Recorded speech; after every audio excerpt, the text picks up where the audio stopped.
ಬೆಂಗಳೂರಿನಲ್ಲಿ ಇತ್ತೀಚೆಗೆ ಏನಾಗ್ತಿದೆ ಅಂದ್ರೆ ಸಂಜೆ ಆದ್ರೆ ಸಾಕು ಆಫೀಸ್ ಮುಗಿಸಿ ಬರುವಾಗ ಚಕ್ಲಿ ನಿಪ್ಪಟ್ಟು ಮಿಕ್ಸರ್ ಸಿಗುತ್ತೆ ಅಂತ ಆರಾಮಾಗಿ ತಿಂತೀವಿ. ಆದ್ರೆ ನಾವು ತಿನ್ನೋ ಆ ತಿಂಡಿ ಯಾವ ರೀತಿಯಲ್ಲಿ ತಯಾರು ಮಾಡ್ತಿದ್ದಾರೆ ಅಂತ ಒಂದ್ಸಲ ಕೆಂಗೇರಿ ಕೊಮ್ಮಘಟ್ಟದ ಆ ಗೋಡೌನ್ಗಳ ಕಡೆ ಹೋಗಿ ನೋಡ್ಬೇಕು. ವಾಕರಿಕೆ ಬರುತ್ತೆ. ಲೈಸೆನ್ಸ್ ಅಂತೂ ಇಲ್ಲ, ಶುಚಿತ್ವ ಅಂದ್ರೆ ಏನು ಅಂತಾನೆ ಗೊತ್ತಿಲ್ಲದ ಜಾಗ ಅದು. ಹತ್ತಾರು ಬಾರಿ ಕಾಯಿಸಿ ಕಪ್ಪಾಗಿರೋ ಇಂಜಿನ್ ಆಯಿಲ್ ತರ ಇರೋ ಆ ಎಣ್ಣೆಯಲ್ಲೇ ಈ ತಿಂಡಿ ಕರಿಯೋದು.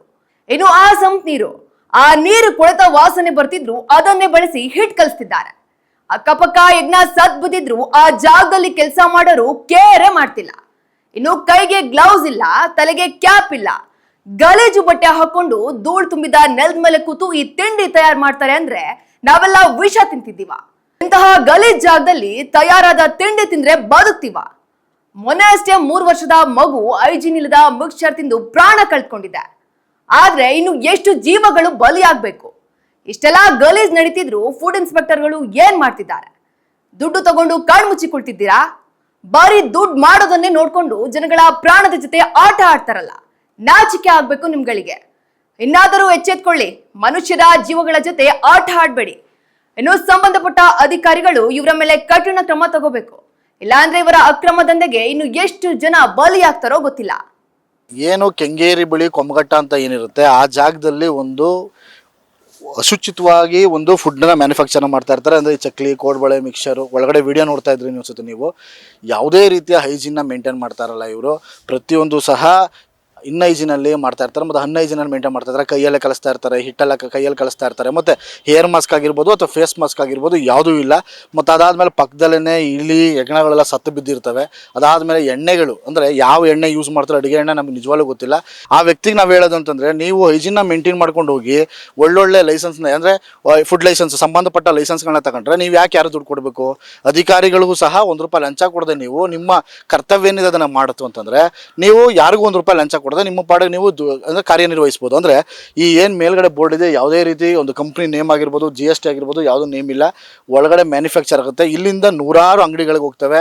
ಇದನ್ನು ಚಿಕ್ಕ ಮಕ್ಕಳು, ದೊಡ್ಡವರು, ವಯಸ್ಸಾದಂಥ ಪ್ರತಿಯೊಬ್ಬರು ತಿಂತಾರೆ. ಅಂದರೆ ಆರೋಗ್ಯದ ಬಗ್ಗೆ ಗಮನ ಹರಿಸಬೇಕಾದಂತಹ ಅಧಿಕಾರಿಗಳು ಕಣ್ಣು ಮುಚ್ಚಿ ಕುಳಿತಿದ್ದಾರೆ ಅಥವಾ ಫುಡ್ ಇನ್ಸ್ಪೆಕ್ಟರ್ಗಳು ಏನಾದರೂ ಜೊತೆ ಶಾಮೀಲಾಗಿದ್ದಾರೆ ಅನ್ನೋದು ಪ್ರಶ್ನೆ.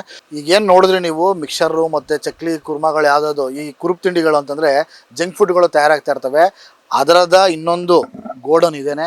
ನಾವು ಬರ್ತೀವಿ ಅಂತ ಗೊತ್ತಾಗಿ ಆಲ್ರೆಡಿ ಬೀಗ ಹಾಕಿದ್ದಾರೆ. ಅಂದರೆ ಯಾವುದೇ ರೀತಿಯ ಹೈಜಿನ್ನ ಮೇಂಟೈನ್ ಮಾಡಿದೆ ಅನ್ಹೈಜಿನಿಕ ಕೆಲಸಗಳನ್ನ ಮಾಡಿಕೊಂಡು ಮತ್ತು ಒಳಗಡೆ ಇರೋಂಥ ವ್ಯಕ್ತಿಗಳು ಯಾರೂ ಸಹ ಶುಚಿತ್ವವನ್ನು ಕಾಪಾಡ್ಕೊಳ್ದೆ ಕೆಲಸ ಮಾಡ್ತಾ ಇರ್ತಾರೆ. ಇದನ್ನು ಯಾವುದೇ ಪ್ರಶ್ನೆ ಮಾಡೋಕೆ ಹೋಯ್ತು ಅಂತಂದರೆ ಧಮಕಿಗಳನ್ನ ಸಹ ಅದರ ಮಾಲೀಕರು ಆಗ್ತಾರೆ ನಮಗೆ.